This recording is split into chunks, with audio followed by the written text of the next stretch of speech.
اما بعد فاعوذ باللہ من الشیطان الرجیم بسم اللہ الرحمن الرحیم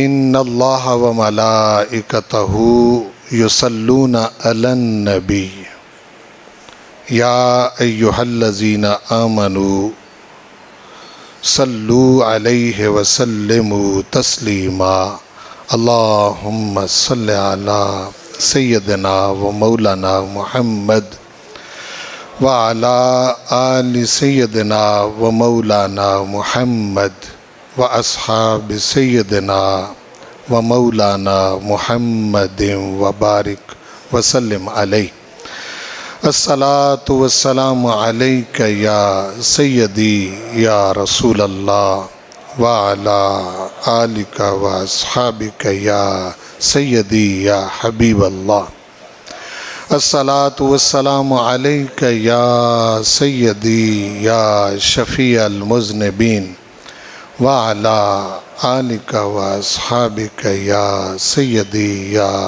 رحمت للعالمین۔ مالک کریم اپنے محبوب کریم صلی اللہ علیہ وآلہ وسلم کے توسل اور تصدق سے مجھے اور آپ سب کو اپنی حفظ و امان میں رکھیں، ہمارے عقیدہ اور عمل کی حفاظت فرمائے، حضور کریم صلی اللہ علیہ وآلہ وسلم کی غلامی، محبت، اطاعت اور اتباع میں زندہ رکھیں،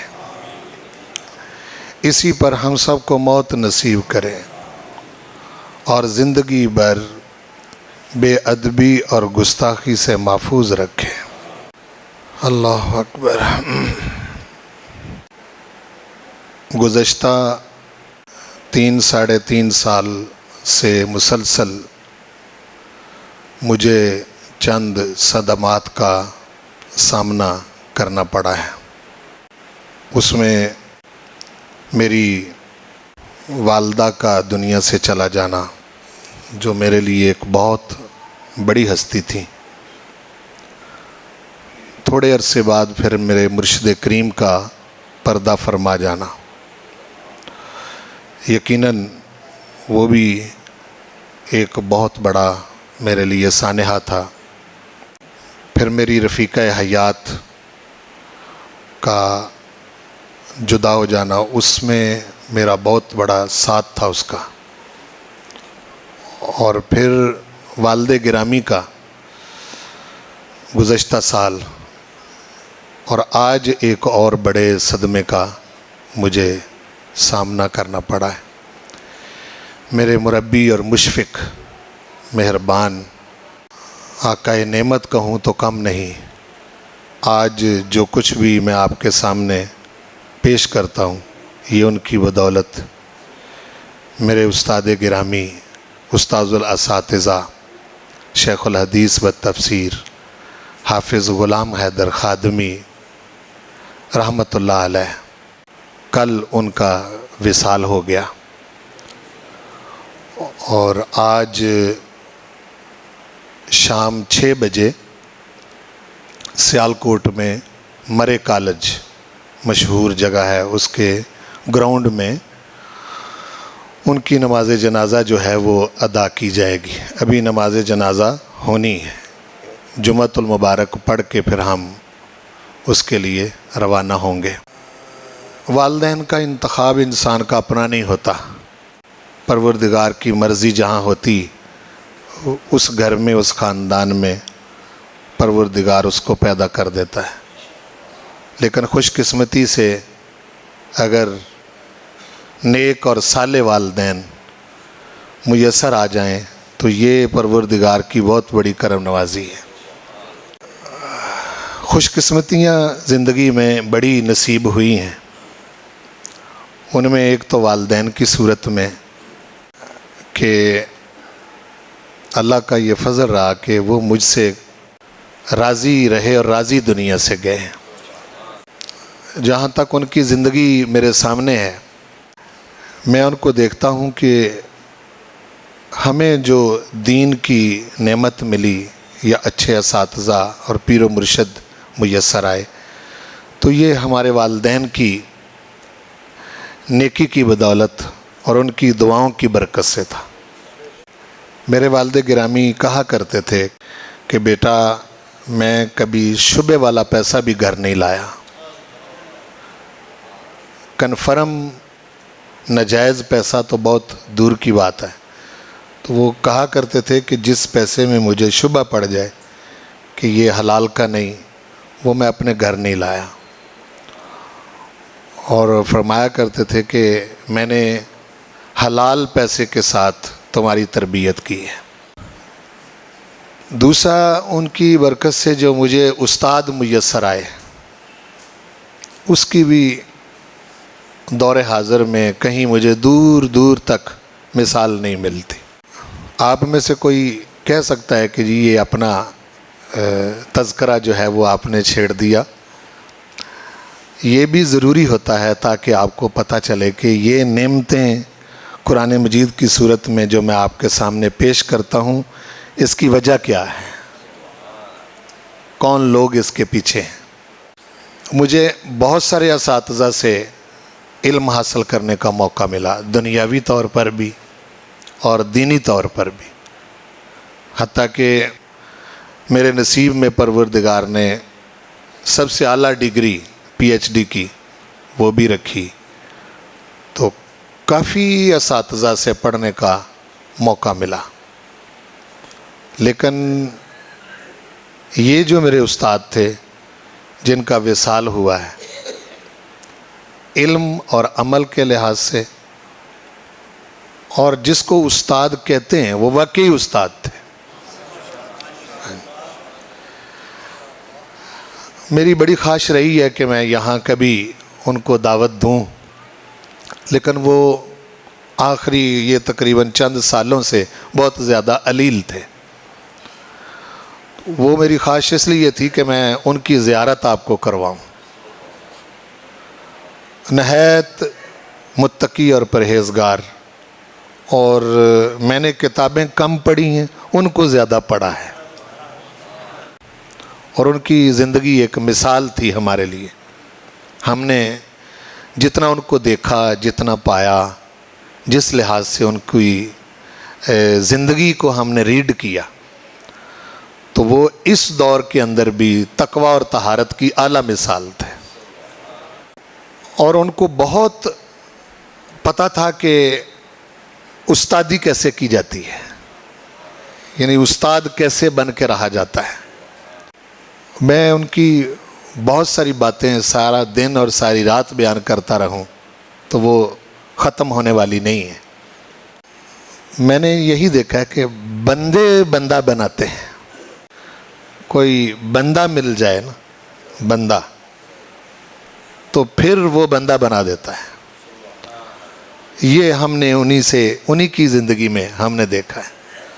وہ علامہ کا ایک مصرع ہے نا کہ دم عارف نسیم صبح و دم ہے، اسی سے ریشہ معنی میں نم ہے۔ اگر کوئی شعیب آئے میسر تو شبانی سے کلیمی 2 قدم ہے۔ موسیٰ علیہ السلام جب مصر سے روانہ ہوئے تو مدین چلے گئے، وہاں شعیب علیہ السلام کی 10 سال تک بکریاں چرائیں۔ انہوں نے اپنی بیٹی حضرت صفورہ کا نکاح حضرت موسیٰ سے کر دیا، اور وہاں سے پھر حکم ہوا واپسی کا۔ تو واپسی سے کوہ طور پر جو ہے وہ آواز آئی، وہ روشنی دیکھی، تو اپنی اہلیہ کو کہا کہ یہاں ٹھہرو، یہ قرآن مجید میں کسو، ٹھہریں یہاں۔ آنستو نارا، میں نے آگ دیکھی ہے۔ تو جس وقت قریب آئے تو اس آگ میں سے آواز آئی، یا موسیٰ انی انا اللہ، اے موسیٰ میں اللہ ہوں،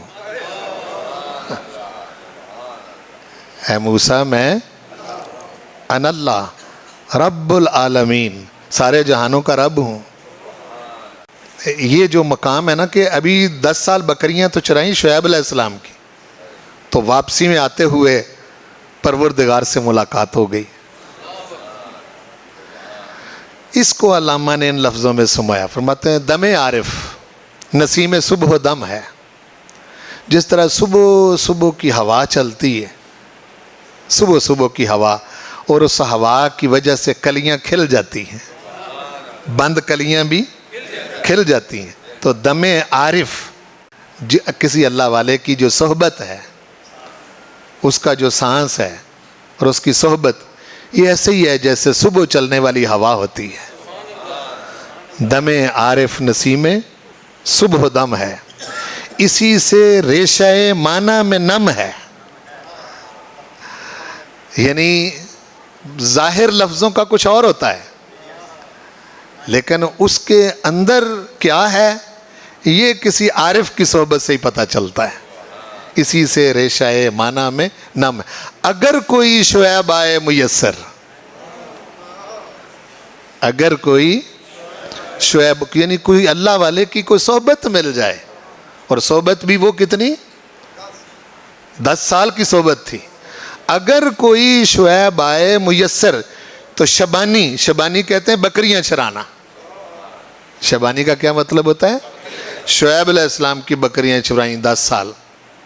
اگر کوئی شعیب آئے میسر تو شبانی سے یعنی بکریاں چرانے سے کلیمی اللہ سے ہم کلام ہونا 2 قدم ہے.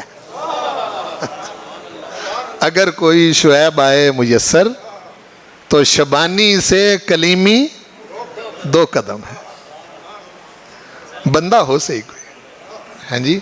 تو یہ میں نے عرض کیا کہ میرے استاد گرامی، ہم نے ان سے کتابیں کم پڑھی، ان کو دیکھا زیادہ ہے، اور بندے بندہ بناتے ہیں. کیا کہا میں نے؟ بندے بندہ بناتے. بندہ ہو صحیح کوئی، اور پھر طالب بھی کوئی ہو، لینے والا بھی ہو. اور میں نے یہ قرآن پاک، حالانکہ اس وقت درس نظامی میں قرآن مجید شامل نہیں تھا، جس وقت میں نے آپ سے پڑھا ہے اس وقت قرآن پاک درس نظامی میں شامل نہیں تھا. تو میں نے اپنے استاد جی سے الحمد سے لے کے والناس تک لفظ بلفظ ترجمہ پڑھا ہے، لفظ بلفظ. اور شفقت اور مہربانی اتنی تھی کہ میں قرآن مجید جس وقت حفظ کیا تو مجھے فرمانے لگے کہ اس مرتبہ نماز تراویح پڑھاؤ گے؟ تو میں نے کہا جی پڑھائیں گے. یہ تربیت کی باتیں ہیں آپ کے لیے، یہ بھی کبھی کبھی سن لیا کریں ہم سے. تو فرمانے لگے کہ پڑھاؤ گے قرآن مجید نماز تراویح میں؟ میں نے کہا جی اگر آپ کہتے ہیں تو پڑھا دیں گے. اچھا پھر تیاری رکھنا. استاد جی بہت ساری مساجد میں حفاظ کو بھیجتے تھے قرآن پاک سنانے کے لیے. کبھی کسی مسجد میں، کبھی کسی مسجد میں، کسی کو بھیج دیا. تو وہ بالکل رمضان شریف قریب آ گیا، 1 دن رہ گیا تو مجھے کہیں بھی نہیں بھیجا. تو میرے ذہن میں جو ہے وہ ایسے کہ پتہ نہیں کوئی جگہ نہیں بنی یا کوئی کسی نے کہا نہیں. تو اگلا دن ہوا تو مجھے پوچھتے ہیں کہ تیاری ہے؟ میں نے کہا جی تیاری ہے. تو شام ہوئی تو مجھے آگے مصلی پر کھڑا کر کے خود پیچھے کھڑے ہو گئے. کہنے لگے پڑھو. 1985 میں پہلی بار قرآن مجید میرے استاد جی نے خود آگے کھڑا کیا. پہلی بار انہوں نے مصلی چھوڑا اور خود پیچھے کھڑے ہو گئے. صرف 7 پارے آتے تھے، باقی قرآن پاک نہیں آتا تھا. تو آواز کچھ بہتر تھی، اچھی تھی، لوگ خوش ہوئے. تو جب 6-7 پارے میں نے پڑھ لیے تو 8واں پارہ ہوا تو میری 40 غلطیاں ہوئیں. تو میرے استاد جی جب مکمل ہو گئی تراویح تو مجھے اوپر وہ کہنے لگے آج کیا ہوا؟ میں نے کہا جی آگے مجھے قرآن پاک نہیں آتا. تو فرمانے لگے کہ یہ تو نہیں پڑھنا ہے. میں نے کہا وہ آتا ہی نہیں ہے، یاد نہیں ہے مجھے. تو کہنے لگے تو نہیں پڑھنا ہے. تو اگلا 8واں پارہ جب پڑھا تو اس میں کوئی 50 غلطیاں تقریباً ہو گئیں، زیادہ ہو گئی، 50 ہی مجھے بتائی. تو مجھے کہنے لگے تیری 1000 غلطی بھی ہوگی میں بتاؤں گا، تجھے پیچھے نہیں کر رہا، میں نے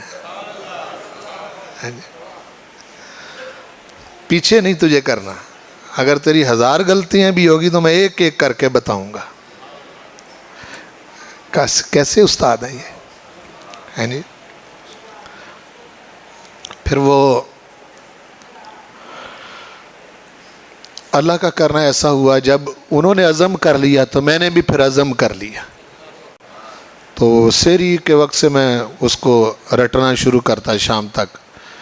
بس پھر ان کی کوئی دعا کی برکت اور عزم، پھر 6-7 غلطیاں جو ہیں وہ ہونی. اس طرح وہ بھولا ہوا قرآن جو ہے وہ سارے کا سارا انہوں نے اپنے عزم مصمم کے ساتھ، نمازی تنگ آ گئے. نمازی ہوتے ہیں ہمارے بھی تجربے میں، جب زیادہ غلطیاں ہوتی ہیں تو نمازی کہتے ہیں کہ جی کھیڑا چھڈو جی، اس حافظ صاحب نے پیچھے کرو. استاد گرامی فرمانے لگے نہیں، یہی پڑھے گا، میں اس کو سنوں گا اور اس کی 1000 غلطیاں بھی ہوگی تو میں بتاؤں گا. تو یہ استاد تھے اور ایمانداری کی اعلیٰ مثال. میں جتنی دیر آپ کے پاس رہا ہوں، میں نے مسجد، مدرسہ، بچوں، طالب علموں کے لیے آنے والے پیسے کے اندر جس ایمانداری کی اعلیٰ مثال ان کو دیکھا ہے، یہ میں نے کہیں نہیں دیکھی. ہم نے ان کو خود دیکھا ہے، ریڈ کیا ہے. ایک بات میں سنا دیتا ہوں تاکہ یہ مثال بنے. طالب علم پڑھتے ہیں، رات مغرب کے بعد بھی پڑھتے ہیں. تو ان دنوں لوڈ شیڈنگ بہت زیادہ ہوتی تھی، جس طرح آج کل ہوتی ہے. آج کل بھی ہے اسی طرح کا، پتہ نہیں ہم کب سے یہ بھگت رہے ہیں اور کب تک بھگتنا ہے، یہ اللہ ہی بہتر جانتا ہے. بہرحال یہ بات میں جو کر رہا ہوں یہ تقریباً 1987 کی بات کر رہا ہوں. 1987 کی، آج 2022 ہے. تو اس وقت ایک ساتھی، ایک دوست آئے، تو انہوں نے نا وہ موم بتیاں پکڑی ہوئی تھیں، وہ جو بڑی، وہ فٹ سائز کی ہوتی ہیں بڑی موم بتیاں. استاد جی سے وہ کہنے لگے کہ یہ میں 1 درجن موم بتیاں لے کے آیا ہوں، رات کو لوڈ شیڈنگ ہوتی ہے تو بچوں نے قرآن مجید پڑھنا ہوتا ہے، تو آپ ان کو رکھ لیں تاکہ بچوں، اگر کوئی بجلی چلی بھی جائے تو بچوں کی تعلیم میں حرج نہ ہو. یہ وہ آدمی موم بتیاں دے گیا. میں دیکھ رہا ہوں یہ بات، تو میں باہر تھوڑا سا نکلا تو آپ نے گھر جانا تھا، قریبی گھر تھا. میں نے دیکھ رہا ہوں چھت سے کہ آپ تھوڑے فاصلے پر، جتنا یوں سمجھیں کہ یہاں سے یہ گلشن اقبال پارک والا روڈ ہے، اتنی دور آپ گئے. میں نے دیکھا واپس آ گئے. میں نیچے بھاگتا ہوں، میں نے کہا کہ بلا یہ آپ ابھی گئے اور ابھی واپس آئے. تو میرا بازو پکڑ کے تو اندر لے گئے. کہنے لگے بات بتانے والی نہیں، تیری تربیت کے لیے بتا دیتا ہوں. اپنی ویسٹ کوٹ سے ایک موم بتی نکالی. کہنے لگے کہ میں نے یہ سوچا کہ ان بچوں کو بھی تو صبح میں ہی پڑھاتا ہوں آ کے، تو جس طرح یہاں لوڈ شیڈنگ ہوتی ہے ہمارے گھر میں بھی بجلی نہیں ہوتی، تو میں اپنا کام تو کرتا نہیں، بچوں کی تعلیم کے لیے تیاری ہی کرتا ہوں. وہ سبق دہرا کے تو صبح ان کو پڑھانا ہوتا ہے. تو میں ایک موم بتی اپنی جیب میں ڈال لی کہ چلو بچوں کے لیے ہی ہم نے کرنا ہوتا ہے تو یہ.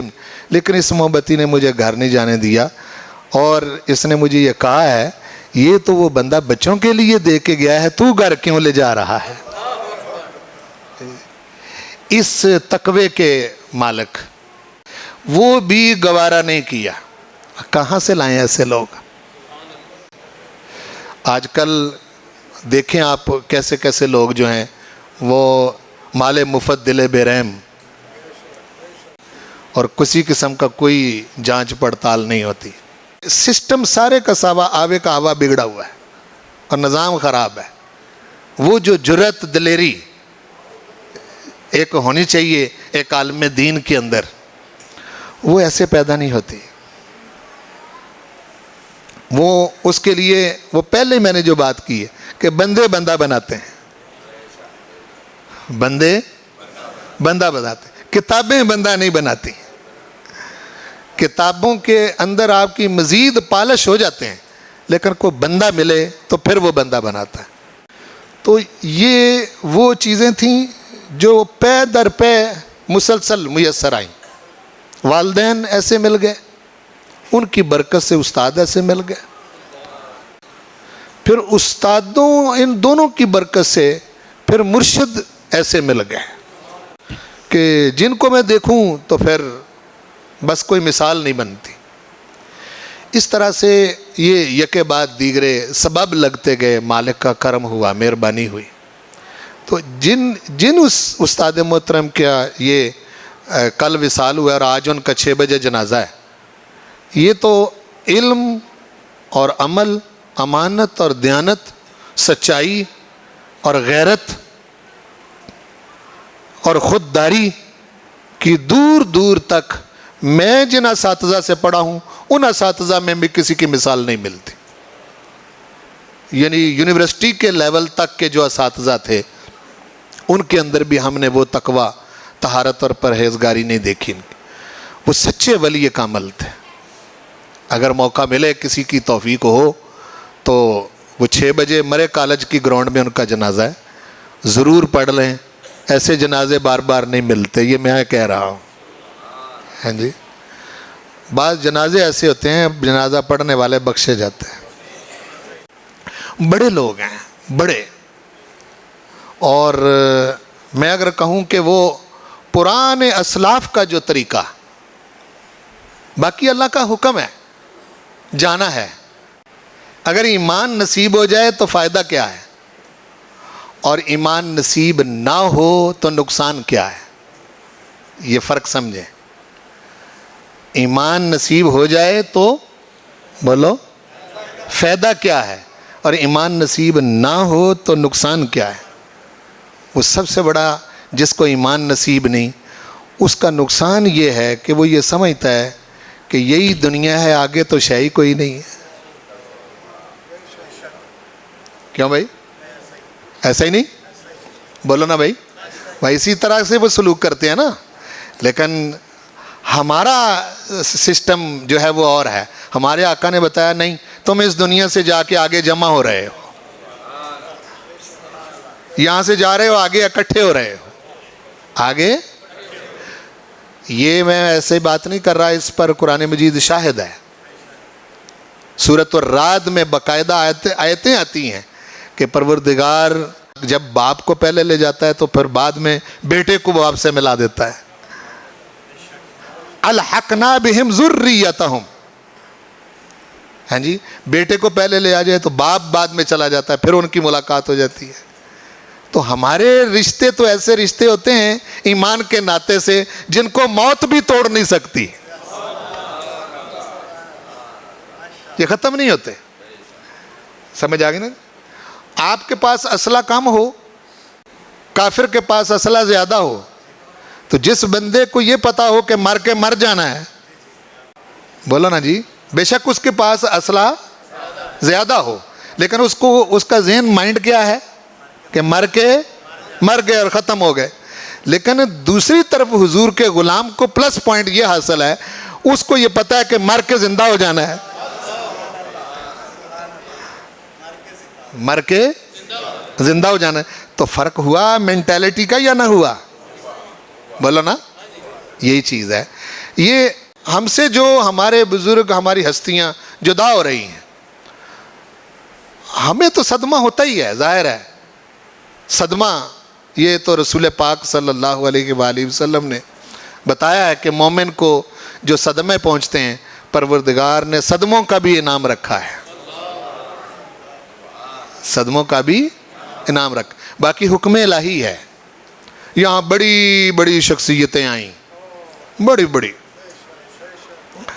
اگر کوئی سب سے زیادہ محبت کرنے والے اپنے محبوب کو اس دنیا سے جانے سے روک سکتے تو صحابہ حضور کو نہ جانے دیتے. ہماری وہ محبت نہیں ہے. میری سمجھ اگر محبت کرنے والے بھائی جو وضو کے قطرے زمین پر نہیں گرنے دیتے, حضور کریم صلی اللہ علیہ وسلم کا ایک منہ مبارک ضائع نہیں ہونے دیتے, ہاں جی, اور غیرت مند حضور کے بارے میں. عروہ بن مسعود ثقفی صلح حدیبیہ کے موقع پر اس نے ایسے ہاتھ آگے بڑھا کے حضور کریم صلی اللہ علیہ وسلم کی ریش مبارک کو ٹچ کیا. وہیں صحابی کھڑے تھے, انہوں نے اس کے ہاتھ کو جھٹک دیا, کہا پیچھے رکھ, ایمان تیرے اندر ہے نہیں, تجھے پتہ نہیں حضور کون ہے. یہ غیرت مند تھے. یعنی حضور کریم صلی اللہ علیہ وسلم کے بارے میں ان کے اندر یہ غیرت تھی. تو اگر محبت کرنے والے اپنی چاہت سے, اپنی محبت سے, صحابہ تو نہیں چاہتے تھے کہ حضور اوجل ہو جائیں. فاروق اعظم کا طرز عمل دیکھ لیں, انہوں نے کہا اگر کسی نے کہا کہ حضور فوت ہو گئے اور حضور وفات پا گئے, میں اس کی گردن اڑا دوں گا. اتنے جلال میں آ گئے. سیدنا ابوبکر صدیق رضی اللہ تعالیٰ عنہ کو اللہ پاک نے باہوش رکھا, وہ ہوش میں رہے. وہ پہلے 2 مرتبہ رو بیٹھے تھے, 2 مرتبہ پہلے آنسو بہا چکے تھے. حضور کریم صلی اللہ علیہ وسلم نے ارشاد فرمایا ایک موقع پر کہ میرے ایک بندہ ہے, اللہ نے اس کو اختیار کیا ہے, چاہے وہ دنیا میں رہے چاہے میرے پاس آ جائے, تو بندے نے اپنے رب کے پاس جانا پسند کیا ہے. یہ حضور ارشاد فرما رہے. حضرت ابوبکر صدیق رونے لگ گئے. باقی سب چپ ہے. وہ کہنے لگے اس میں رونے والی کون سی بات ہے جو حضور نے فرمایا. میں تمہیں کیا پتہ ہے حضور کیا کہہ رہے ہیں. یہ صورت ہم سے اوجل ہو جائے گی, یہ صورت ہم سے اوجل ہو جائے گی. یہ اشارہ ہے حضور کا. آپ فرما رہے ہیں کہ اللہ نے اختیار دیا ہے کہ دنیا میں رہنا ہے یا میرے پاس آنا ہے, تو بندے نے اپنے رب کے پاس جانا پسند کیا ہے. اور دوسرا کس موقع پر روئے؟ جب سورۃ النصر کی آیتیں نازل ہوئی. اب بظاہر ان میں ایک کامیابی ہے ان آیتوں کے اندر. اذا جاء نصر اللہ والفتح ورأیت الناس يدخلون فی دین اللہ افواجا فسبح بحمد ربک واستغفر انہ کان توابا. بظاہر ان آیتوں کے اندر کامیابی دی جا رہی, ہاں جی, اللہ کی مدد آ گئی, محبوب اس کی طرف سے فتح آ گئی. دیکھو میرے پیارے حبیب, لوگ جوک در جوک اللہ کی فوج میں داخل ہو رہے ہیں. اس پر پیارے حبیب تسبیح کر, ہاں جی, اس کی بارگاہ میں استغفار کر, اور وہ بہت تواب ہے. بظاہر ان آیتوں میں تو کوئی اشارہ نہیں. جو ہی آیتیں نازل ہوئیں حضور نے صحابہ کو سنائی, حضرت ابوبکر صدیق رونے لگ گئے. وہ پوچھا بھئی اس میں رونے والی کون سی بات ہے؟ انہوں نے کہا آیتیں بتاتی ہیں حضور کا چہرہ اوجل ہو جائے گا, حضور کا چہرہ اوجل ہو جائے گا. سیدنا بلال حبشی مدینہ چھوڑ گئے, سرکار کے بعد مدینہ چھوڑ گئے. کہنے لگے اب یہاں رہ کے کیا کرنا ہے. میں جب اذان دیتا ہوں اس وقت اشہد ان محمد الرسول اللہ جب کہتا ہوں اس وقت میں حضور کو دیکھتا ہوں. بھائی آج کی اذان اور بلال کی اذان کا فرق تو بڑا ہے نا. ایک بندہ سامنے حضور کو دیکھ کے کہہ رہا ہے اشہد ان محمد رسول, میں گواہی دیتا ہوں محمد اللہ کے رسول ہیں. وہ کہتے جب میں یہ کہتا اشہد ان محمد رسول اللہ اس وقت میں حضور کو دیکھتا تکتا تھا. اب کس کے سامنے اذان کہوں. مدینہ چھوڑ گئے, باہر چلے گئے. اس طرح صحابہ بڑے بےتاب رہے. پھر صحابہ کا ذوق حضور کے ساتھ. تذکرہ میں نے استاد جی کا شروع کیا, بہرحال ہماری ساری باتیں حضور پر جا کے ختم ہوتی ہیں. حضور سرور کونین کے ساتھ صحابہ کی عقیدت اور محبت کا عالم دیکھیں کہ انہوں نے حضور کا وہ جنازہ نہیں پڑھا جو باقیوں کے جنازے میں پڑھا جاتا ہے. کوئی بندہ تحقیق کا طالب علم مجھے نہیں دکھا سکتا کہ اس طرح سے حضور کا جنازہ ہوا ہے جس طرح سے آپ کے جنازے ہوتے ہیں. ایسے نہیں ہوا. کیا ہوا تھا؟ نبی پاک صلی اللہ علیہ وسلم کو اسی مقام پر آپ کا وجود پاک رکھا گیا، جس مقام پر آپ مدفون ہیں یہیں رکھا گیا۔ 10 کا گروہ صحابہ بن کے اندر جاتے اور حضور علیہ السلام پر درود شریف پڑھ کے واپس آ جاتے تھے۔ یعنی ان آداب کے ساتھ۔ اور اللہم اغفر لحینا و میتنا و شاہدنا والی دعا حضور پر نہیں پڑھی گئی، یہ آپ اپنے جنازوں میں پڑھتے ہیں، حضور پر نہیں پڑھی گئی۔ درود شریف پڑھا گیا، 10 کا گروہ اندر جاتے اور درود شریف پڑھ کے باہر آ جاتے تھے۔ تو اس طرح سے پھر سیدنا ابوبکر صدیق جو پہلے 2 بار رو چکے تھے، جب کسی کو سمجھ نہ آئی تھی تو کوئی نہیں رویا تھا، اس موقع پر ان کو اللہ نے تسلی دی اور صبر میں رہے، کھڑے ہو کے پھر خطبہ دیا۔ اس لیے یہ حکم الہی ہے، ماننا ہے۔ عزیز ترین پیارے سے پیارے ہم سے جدا ہو جاتے ہیں، بہرحال صبر اور پروردگار حوصلہ اپنی کرم نوازی سے عطا فرماتا ہے۔ میرے استاد گرامی، جن کی وجہ سے میں آج آپ کے سامنے بیٹھا ہوں، جن کی وجہ سے میں قرآن مجید پڑھ لیتا ہوں، جن کی وجہ سے میں قرآن پاک کی کچھ باتیں آپ کو سمجھاتا ہوں، وہ کل کا ان کا وصال مبارک ہو گیا۔ اور آج 6 بجے عصر کی نماز کے بعد مرے کالج کی گراؤنڈ سیالکوٹ میں ان کی نماز جنازہ ہے۔ میں یہ کہہ سکتا ہوں کہ اگر آپ نے وہ جنازہ پڑھا تو ایک ولی کامل کا جنازہ پڑھیں گے۔ میں نے ان کی زندگی اور حیات دیکھی ہے۔ پروردگار ان کے درجات بلند کرے، ہمیں صبر دے، اور ہم سب کو اپنے اس وقت کو یاد رکھنے کی توفیق نصیب فرمائے۔ وما علیہ الا البلاغ۔